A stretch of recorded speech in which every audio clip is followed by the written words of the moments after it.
देखना अब fourth number हमने क्या लिखा है, परसेंटेज वेट बाई वॉल्यूम। तो ऊपर क्या लिखा है पहले ये बताओ, वेट लिखा हुआ है, तो मुझे सॉल्यूट का वेट चाहिए किसमें, ग्राम में चाहिए।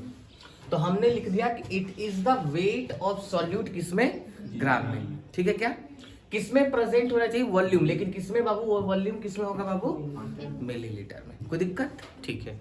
तो फॉर्मूला क्या हो जाएगा परसेंटेज डब्ल्यू बाई भी का, तो सर वेट होगा सॉल्यूट का ऊपर, नीचे होगा वॉल्यूम ऑफ सोल्यूशन, अब परसेंटेज है तो क्या लिख दो बाबू, इंटू 100। कोई दिक्कत।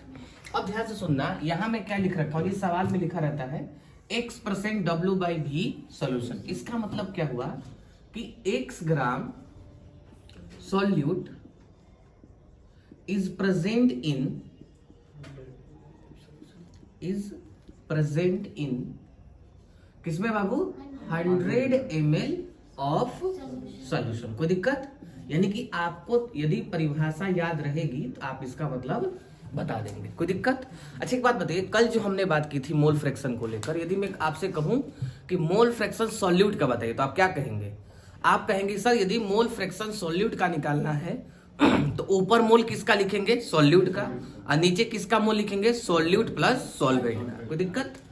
यदि मैं सॉल्वेंट का मोल फ्रैक्शन पूछूं तो आप कहेंगे सॉल्वेंट का मोल ऊपर और टोटल का मोल नीचे। ठीक है, मोल फ्रैक्शन को यदि सम कर दे तो हमेशा किसके बराबर होती है, वो 1 के बराबर होती है। कोई दिक्कत।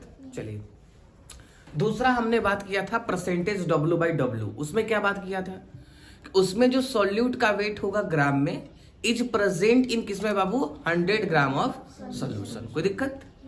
तीसरा हमने क्या बात किया था, परसेंटेज भी बाई भी। उसमें क्या बात किया था, जो बातें आप लिख रहे हैं लिख लीजिए, उसके बाद आप आखिरी में क्या लिख दीजिए, ml, यानी कि मास वॉल्यूम ऑफ सॉल्यूट किसमें, ml में, is present in 100 ml of solution. कोई दिक्कत।